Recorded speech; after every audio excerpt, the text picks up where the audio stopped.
está detido. Benito Mussolini, um ditador brutal cuja caminhada violenta para o poder criou o modelo para a ascensão da Alemanha nazista. Para Hitler, Mussolini era uma espécie de ídolo. Ele ajudou a forjar uma aliança maligna que desencadeou mortes e destruição pela Europa, traindo o seu próprio povo. Tinha sangue caindo como se fosse chuva e começaram a atirar para todo lado. Como Benito Mussolini foi de um fascista radical a um parceiro para o terror mundial. A maioria das pessoas da minha geração não entende como, há 70 anos, um pequeno grupo de nazistas conseguiu iniciar uma guerra que matou 60 milhões de pessoas. Eu quero descobrir. E para me ajudar, eu vou usar cartas de baralho. Hoje, são usadas tanto por militares quanto pela polícia para ajudar a identificar os seus alvos. Mas até hoje, ninguém nunca utilizou um baralho para o grupo mais famoso de assassinos da história. Atuando com peritos, eu quero descobrir onde cada um desses nazistas se posiciona na hierarquia do mal. O meu nome é James Ellis e este é Hitler e sua corrente do mal. Hitler viveu à sombra de Mussolini por mais ou menos 11 anos. O que ele aprendeu com Mussolini em termos de ideias para poder assumir o poder? Hitler teria chegado ao poder sem Mussolini. Mas, primordialmente, o Mussolini era o modelo do que era o fascismo e de como um movimento como o de Hitler podia chegar ao poder. E foi um ditador fascista. Ele foi um ditador muito brutal, que tem muitas atrocidades na conta dele. Sim, e eu acho isso muito importante porque, apesar de não ser nazista, ele era fascista. Guy, por que dois ditadores quiseram atuar juntos e, de fato, interagirem quase como bons amigos? A resposta é simples. É a Realpolitik. Eles precisavam um do outro para poder construir o que virou o eixo. Precisavam criar um tipo de defesa contra o que eles viam como nações decadentes, as democracias.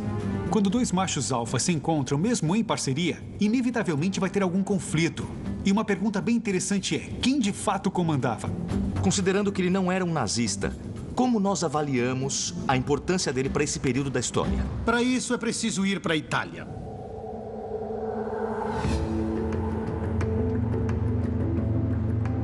Eu vou começar a minha jornada em Predappio, o vilarejo no centro da Itália no qual Benito Mussolini nasceu. Esta é a casa de infância de Mussolini. Desde sua morte, há mais de 70 anos, esta construção se tornou um tipo de monumento ao seu legado.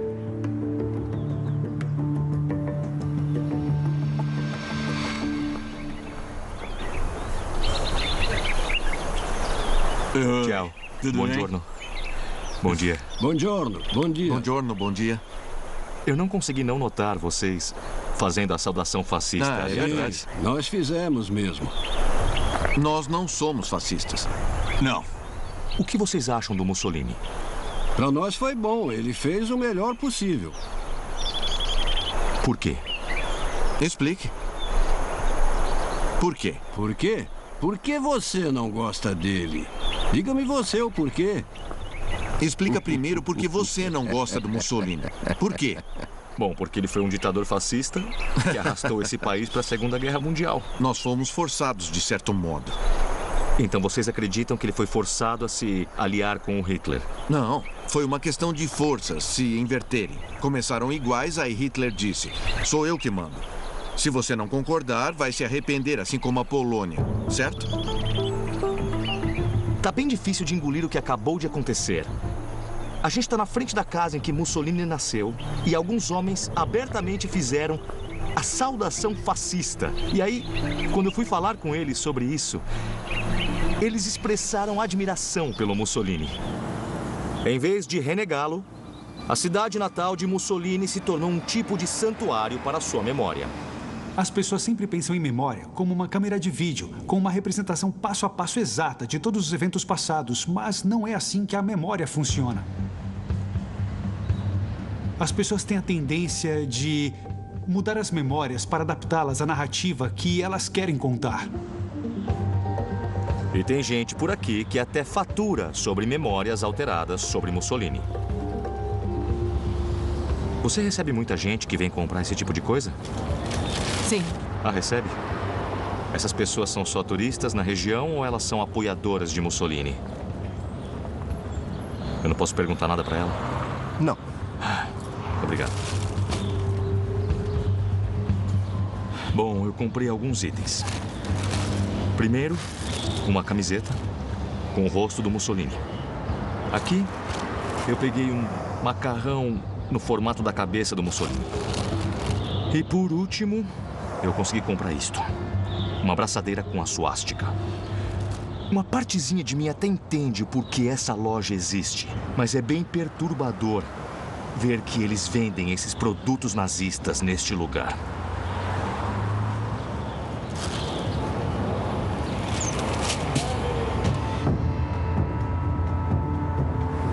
É uma situação complexa.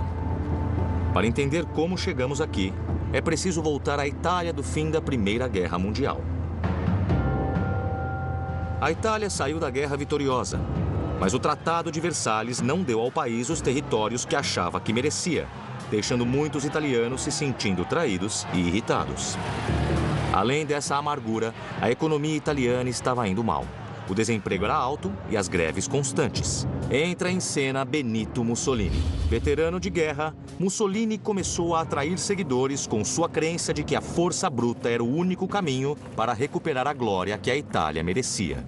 Mussolini via a democracia liberal como degenerada, condenada a falhar e que precisava ser substituída por uma ideologia baseada em qual um líder forte poderia assumir e levar o país para o rumo para o qual ele gostaria. Em março de 1919, Mussolini formou o Fasci Italiani di Combattimento, um grupo paramilitar que abraçava a ideologia fascista. Um fascista é alguém que acredita na supremacia do Estado, que acredita que o nacionalismo é bem mais importante do que os direitos do indivíduo. O novo grupo de Mussolini atraiu muitos veteranos de guerra desempregados. Ele os organizou em esquadrões armados chamados de Camisas Negras e os soltou por Roma.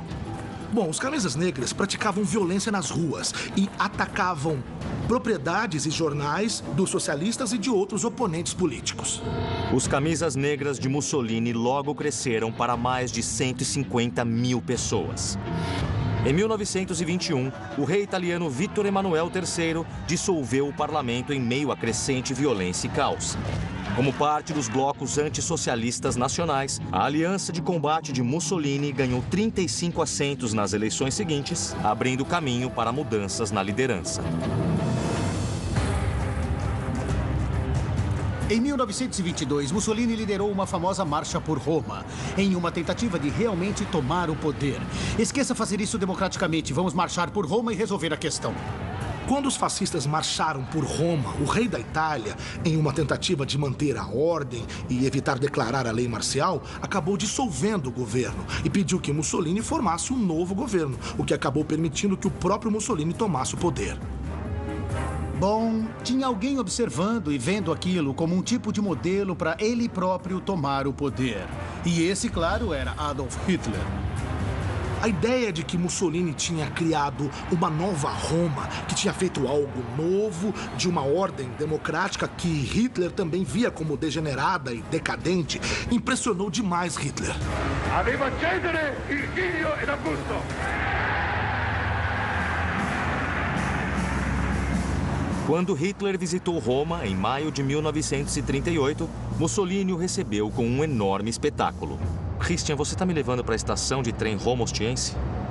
A estação de trem Roma-Ostiense é um monumento bem importante na história do relacionamento entre Mussolini e Hitler. Entendi. O historiador e autor Christian Goesch é perito na aliança entre Mussolini e Hitler. É um monumento enorme. Nossa, é mesmo. Olha só para isso. O prédio foi construído para a chegada de Hitler em maio de 1938, quando ocorreu sua única visita de Estado à Itália. A ideia era demonstrar a força e o poder da Itália fascista aos nazistas. O fascismo da Itália seria o aliado mais forte de Hitler e dos nazistas. Vamos entrar para dar uma olhada melhor? Olha só isso. Pois é. Esse mosaico é uma referência muito forte ao Império Romano. Esse foi um tema presente na visita de Hitler em maio de 1938 e deixou uma impressão profunda em Hitler e nos nazistas. A ideia de a Itália fascista ser tão forte quanto a Roma Antiga fez Hitler e os nazistas acreditarem que a Itália fascista podia ser e deveria ser aliada da Alemanha.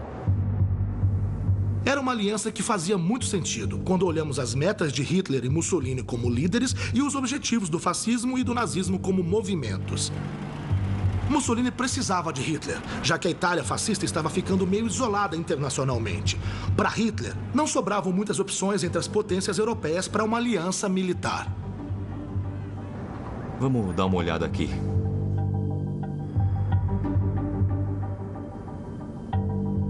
E quais eram as impressões de Hitler sobre Mussolini quando ele veio para cá? Extremamente positivas, porque para Hitler, Mussolini era uma espécie de ídolo. Hitler acreditava que Mussolini, como o primeiro ditador fascista da Europa, era alguém que tinha chegado ao poder com uma estratégia de duas frentes. Primeira, usar violência política contra oponentes políticos, agredindo, matando, assassinando e torturando oponentes políticos. A segunda parte da estratégia fascista de poder era tentar jogar conforme as regras da política parlamentar.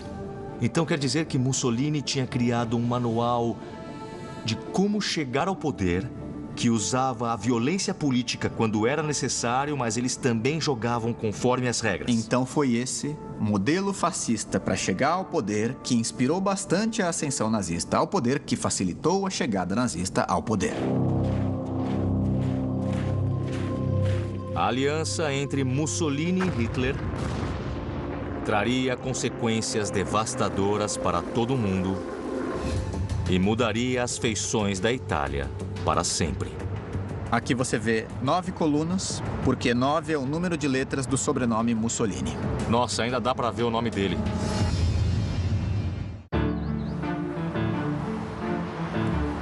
Eu estou em uma missão para descobrir onde Benito Mussolini entra na corrente do mal de Hitler. Eu vim até Roma para aprender sobre os grandes planos de Mussolini para a Itália, juntamente com o escritor e historiador Christian Goesch. Para onde a gente vai agora?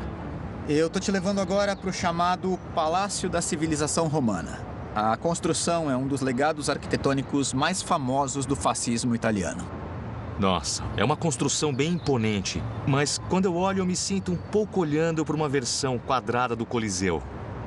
Esse prédio foi parte de um grande plano para se fazer um novo bairro em Roma que seria chamado de Eura. A sigla é a abreviação italiana para a Exposição Universal de Roma, que aconteceria na Itália, como eu disse, para mostrar a força e o poder da Itália fascista. Quanto mais a gente se aproxima, mais a gente sente o tamanho e a imponência dele. E o prédio faz com que a gente se sinta insignificantes como indivíduos, não faz?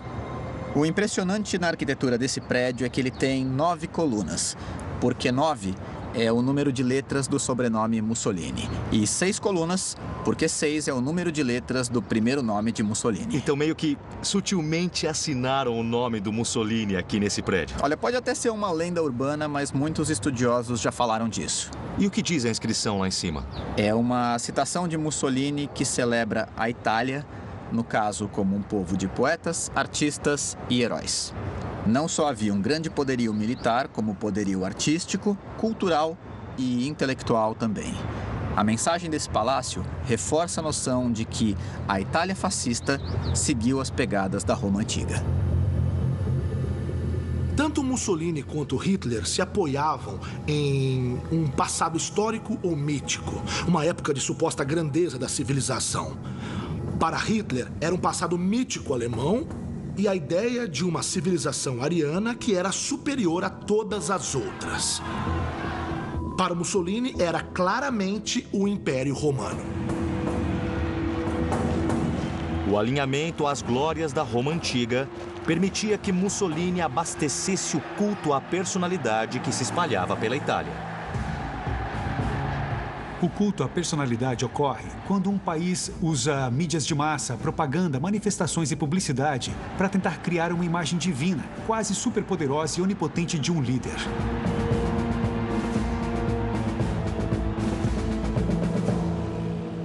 Eu quero saber mais sobre a obsessão de Mussolini pela Roma Antiga. Para onde está me levando? Nós estamos indo para o que conhecemos hoje como o Estádio Olímpico. E a melhor pessoa para perguntar é o historiador Richard Bowen. Para ver um complexo que foi construído nos anos 1930. Tem um obelisco aqui. Nossa, e o nome dele ainda está aí. Sim. Eu acho muito estranho o nome dele estar tão explicitamente à mostra bem nesse obelisco na frente de um prédio em Roma hoje em dia. Sim, é mesmo meio estranho, mas é assim que funciona, sabe? E isso é parte da história da cidade, certo ou errado, mas continua à mostra até hoje. O que exatamente é esse local e o que o Mussolini queria que fosse quando construíram? Este é um local que foi tomado por Mussolini e transformado em uma enorme área esportiva, para demonstrar a importância do regime e também, de uma forma ou de outra, os novos planos de arquitetura que Mussolini tinha para Roma. Fazer avenidas bem grandes e criar novos projetos de arquitetura que, de alguma maneira, evocavam o passado da Roma antiga, mas que, ao mesmo tempo, tinham uma aparência moderna também. Eu notei que tem alguns símbolos fascistas ao redor. Tem muitos símbolos fascistas aqui. Tem um M de Mussolini intercalado com sinais fascistas aqui. E ali também tem um mapa de Roma, para trazerem partes da Roma antiga, a qual a Itália moderna estaria evocando. Dá para ver a águia fascista ali. Então muitos dos símbolos fascistas foram resgatados para cá da época da Roma antiga. Até o próprio brasão fascista é algo vindo do período da Roma antiga. Sim. É literalmente uma junção trazendo a ideia de que o fascismo seria um grupo de pessoas unificado e trabalhando em conjunto.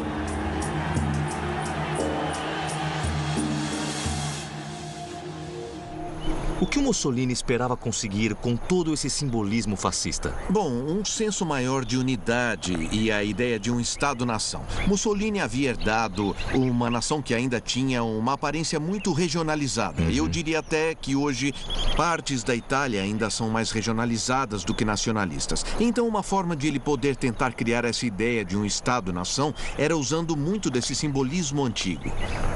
Então ele usava esse passado da Itália para tentar unificar forças. Exatamente, isso.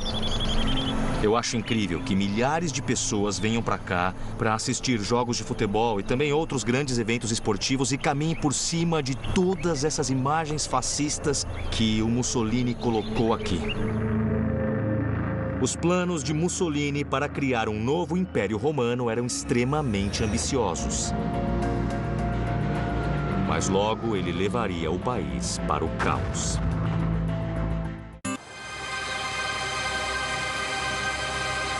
Na minha missão para descobrir onde Benito Mussolini entra na corrente do mal de Hitler, eu vim explorar a casa de Mussolini em Roma.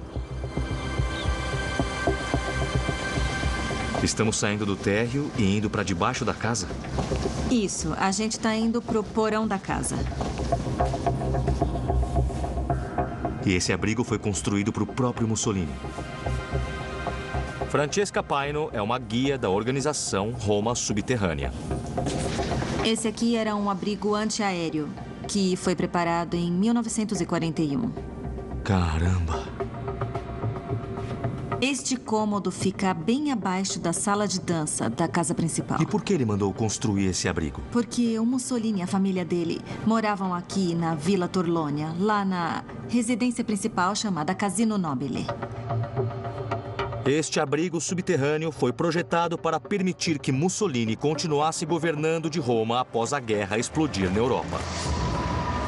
Em setembro de 1939, a invasão de Hitler à Polônia deu início à Segunda Guerra Mundial.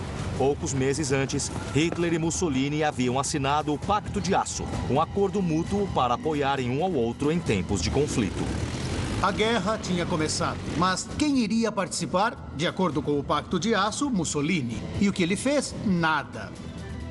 Hitler ficou furioso, mas Mussolini tinha seus motivos. Foi porque o exército dele estava totalmente desfalcado. Eles não tinham armas e nem equipamentos suficientes. Ele via de forma realista e também inteligente que, caso ele declarasse guerra, não teria muito o que fazer.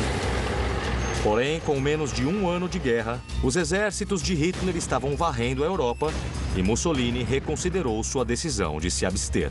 Em maio de 1940, Hitler conseguia incrível sucesso. Estava tomando os Países Baixos, estava chegando na França e Mussolini pensou, calma lá, eu quero participar dessa ação, eu quero minha fatia do bolo. Se eu me juntar a Hitler, posso ganhar vários territórios no sul da França e quem sabe onde mais.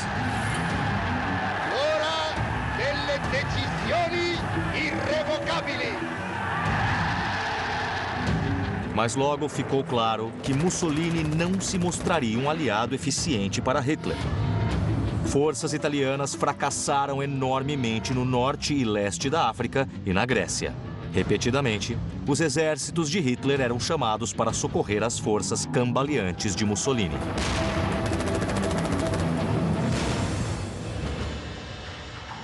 O que mais tem nesse abrigo? Por exemplo, me fala das características ou com que está equipado. Primeiramente, portas antigases. Aqui tem uma porta antigases. E normalmente usavam em duplas, então tem outra porta antigases lá do outro lado. Sendo que essas portas abriam para os dois lados. Essa era a melhor maneira de evitar que os gases entrassem no local. E a segunda questão é o sistema de filtragem de ar. Tá. Porque gases eram o que havia de pior, considerando os ataques. Eu tô vendo que tem uma escrivaninha aqui. Está aqui porque provavelmente o Mussolini trabalhava enquanto ficava aqui neste abrigo antiaéreo.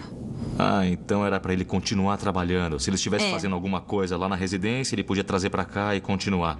E ele chegou a usar este abrigo em particular?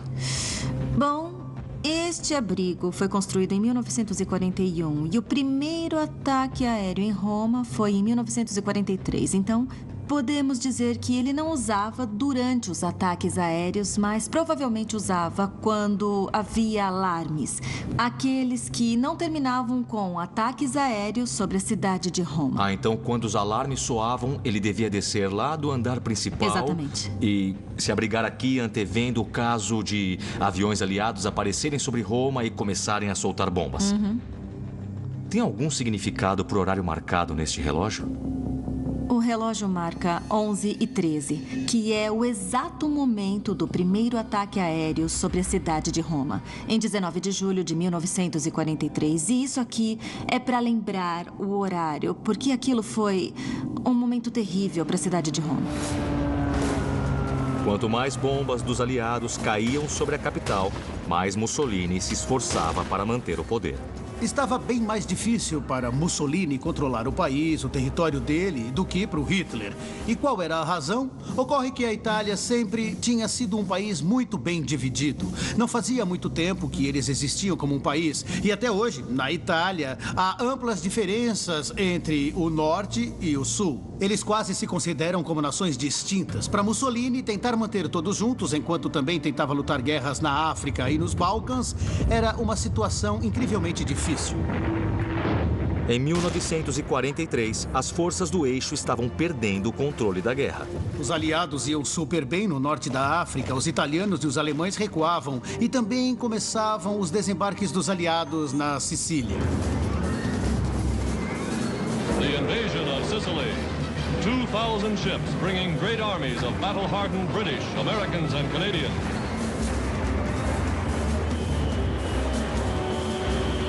De repente, os aliados estavam no solo italiano do eixo. Foi um grande momento na guerra.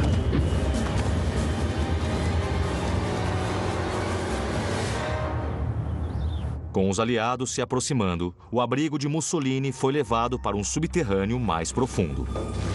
Para onde vamos agora? Agora estamos indo para um abrigo de fato. É um túnel que foi construído em 1942.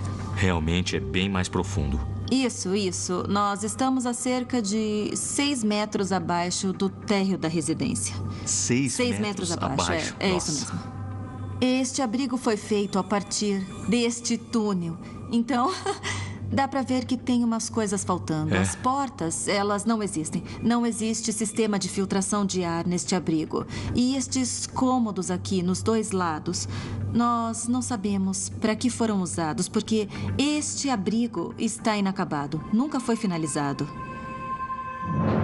O abrigo antibombas de Mussolini nunca foi terminado, porque em julho de 1943, o povo italiano enxergou o único caminho para tirar a Itália da guerra e evitar o agravamento da crise.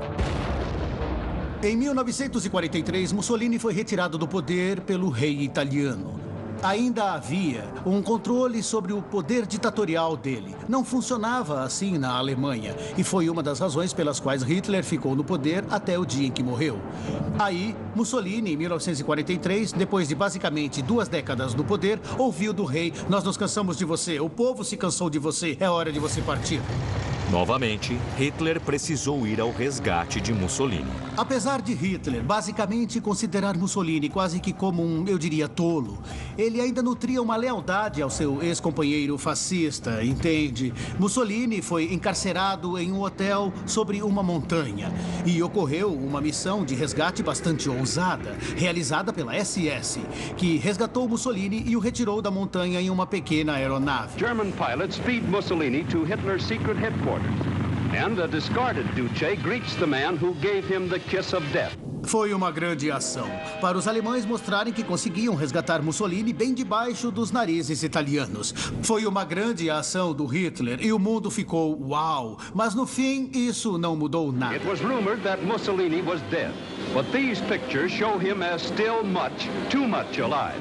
Mussolini, então, foi colocado no norte da Itália, controlado pelos alemães. Ele tinha se tornado meio que um ditador fantoche. Era só mais um desses líderes fascistas notórios que não tinham mais nenhum poder real. O resgate salvou Mussolini, mas atirou a Itália no caos. O rei e os líderes militares fugiram para o sul. Os alemães marcharam e tomaram Roma. Após isso, a opressão nazista na Itália foi cruel. Mas em 23 de março de 1944, o povo italiano revidou. O Führer queria que cada soldado alemão garantisse que 50 italianos fossem mortos. Teve uma tremenda... 50? 50.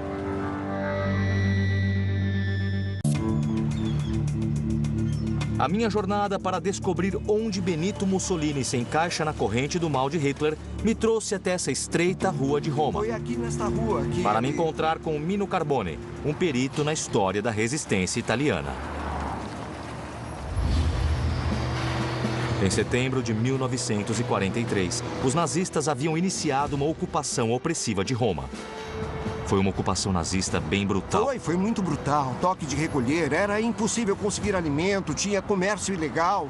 Um pedaço de manteiga custava 10 mil a mais do que o preço normal. Nossa. Então foi terrível. Foi uma situação lamentável. Os nazistas foram terríveis. Tinha muitos italianos que não se importavam de ter soldados alemães olhando para onde eles iam pelas ruas italianas em Roma. Em 23 de março de 1944, os italianos revidaram. O que aconteceu aqui? Queriam dar ao povo romano meio que um choque de realidade. Por favor, acordem, vamos ajudar os aliados. Podemos nos livrar dos nazistas. Um grupo feito de estudantes decidiu atacar um grupo que era formado por 156 soldados. Aí eles planejaram uma bomba que foi terrível. Foram cerca de 18 quilos de TNT. Imagine, havia 156 soldados marchando. Eles subiram a rua. E assim que chegaram no Palazzo Titone, veio aquela explosão. Uma das mais fortes de todas. Tudo nos arredores tremeu. Foi realmente muito grande. E as primeiras filas foram totalmente decapitadas. Foi uma força tremenda. Tinha sangue caindo como se fosse chuva. Nossa. E as filas de trás, assustadas, começaram a atirar para todo lado porque achavam que havia bombas vindo de cima. Ninguém entendia nada ali. Dá para ver as marcas de bala na parede. Ninguém entendia de onde a bomba tinha vindo. E 32 deles morreram na hora. Claro que quando Hitler soube daquilo, ele ficou totalmente louco. Só essa palavra já descreve. Aí o Führer queria que cada soldado alemão garantisse que 50 italianos fossem mortos. Teve uma tremenda... 50. Então, para cada alemão, 50 italianos. No fim, Hitler foi dissuadido simplesmente por ser uma situação impraticável. A Gestapo local recebeu ordens para passar pelas prisões romanas e então retirar quem achasse para executar e oferecer uma represália que então seria realizada como uma razão de 10-1. Eles foram nas cadeias e pegaram diversos homens jovens, muitos dos quais presos por crimes bastante pequenos, alguns ladrões e assaltantes, e os levaram para as cavernas de Ardeatine.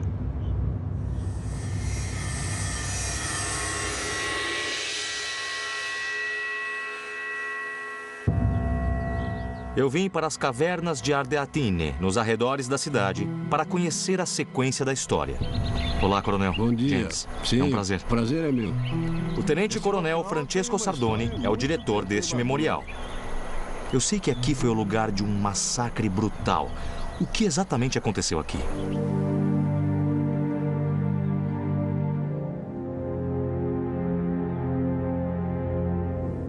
As vítimas chegaram na praça em grupos de 5, junto com 5 SS ao lado. Foram trazidas para este local e forçadas a entrar na caverna. Eles foram forçados a se ajoelhar e cada alemão acertou o detento mais próximo dele com 2 tiros de pistola, um na nuca e outro no rosto, para garantir que estavam mortos. Eles foram deixados no mesmo local em que tinham sido mortos.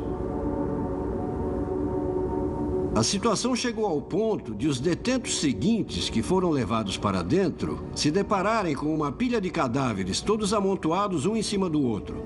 E tinham que escalar essa pilha e ajoelhar sobre os corpos dos amigos. Encontrar eles mortos daquele jeito era psicologicamente devastador.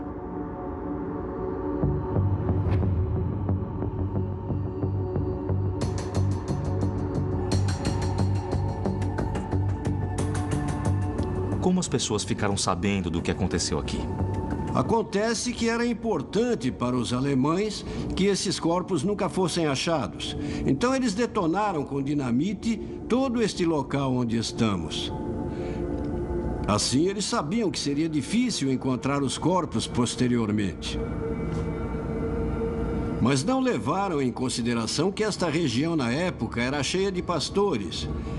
E também havia monges de um mosteiro próximo que ouviram todos os gritos, todos os tiros e tudo mais que aconteceu. E depois, quando a cidade de Roma e os norte-americanos, em julho de 1944, começaram a procurar pelo local onde poderia ter ocorrido o massacre, o exército americano encontrou a localização exata de onde a matança havia ocorrido.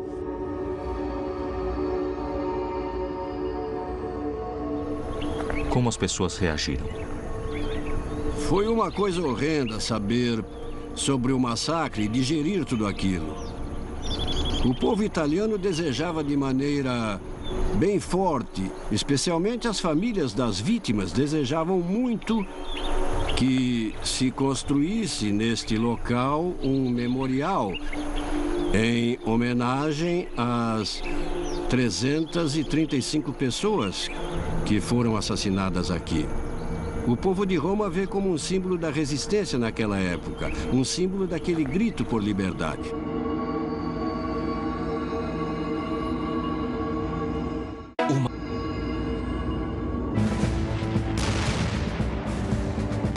Não foi preciso esperar muito pela liberdade. 3 meses após o massacre, em junho de 1944, as forças aliadas entraram na cidade. With the Germans in headlong retreat, Yanks of the Fifth Army enter Rome in triumph. The liberators were acclaimed with ecstatic fervor. Rome is the first great capital to be freed from the enemy. Em abril de 1945, estava claro que os aliados venceriam a guerra e Mussolini decidiu fugir. Mussolini, com a amante Clara Petacci, queria fugir para a Suíça. Ele achava que talvez estivesse seguro lá. Mas quando estava no vilarejo Dongo, perto do lago de Como, acabou que foi capturado por combatentes italianos. E não acabou bem para Mussolini e Clara Petacci, porque morreram a tiros. Dead in the streets of Milan lies the body of Benito Mussolini, first of the dictators and the first to go. O corpo dele foi levado para Milão com o da Clara Petacci e foi pendurado de cabeça para baixo em um posto de gasolina.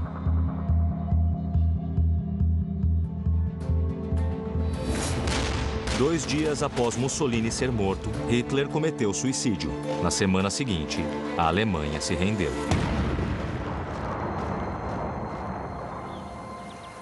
A aliança fascista entre a Alemanha e a Itália estava acabada. Mas a história de Mussolini não havia terminado.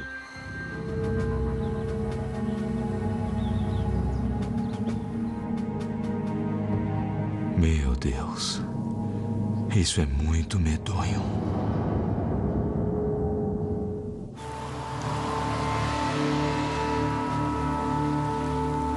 Para concluir minha jornada para entender a história de Mussolini, eu retornei a Predápio, sua cidade natal. Esta é a cripta da família Mussolini, onde Benito está enterrado. Como muitos lugares na cidade, esta cripta se tornou um local de peregrinação.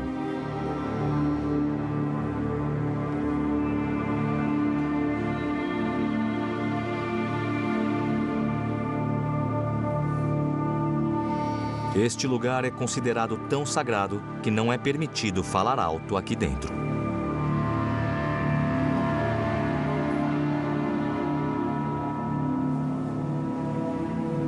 O que é bastante curioso é que Mussolini é venerado e celebrado na Itália de um modo que Hitler realmente não é na Alemanha. Por que isso?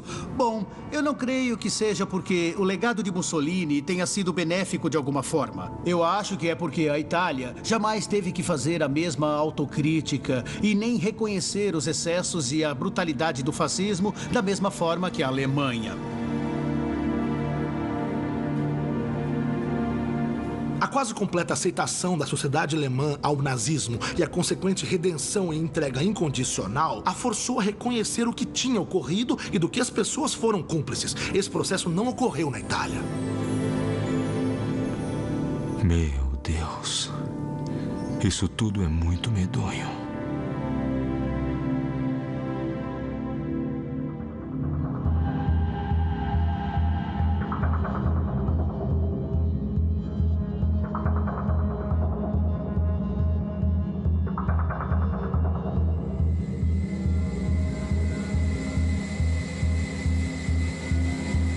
Nem todo mundo aqui é tão a favor de Mussolini. Alguns trabalham arduamente para mudar o modo como ele é lembrado. Você ganhou um prêmio pela sua atuação antifascista. Sim. Incluindo Giorgio Frassinetti, o prefeito. Esta pequena placa é bem importante porque representa a contradição que é Predápio. E esta é a casa em que Mussolini morou, o líder do fascismo. E hoje quem mora aqui é o prefeito de Predápio, que recebeu um prêmio do governo austríaco como antifascista do ano em 2016. Nós somos contra o fascismo, nós somos contra o totalitarismo e nós não queremos que se repitam. E o fato dessa mensagem partir do local onde dormia e morava o jovem Mussolini traz ainda mais significado e valor.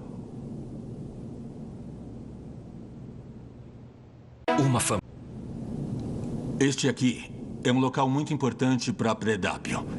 É a Câmara Municipal da cidade. Dá para ver que os símbolos fascistas foram raspados das cadeiras. Então essas cadeiras contam duas histórias. A primeira história é de quem colocou o símbolo fascista em todas essas cadeiras. A segunda história é dos que o removeram. E por que para você é tão importante compreender o que houve aqui neste lugar? Nós não podemos permitir que acabem retornando o totalitarismo, o fascismo e o nacionalismo.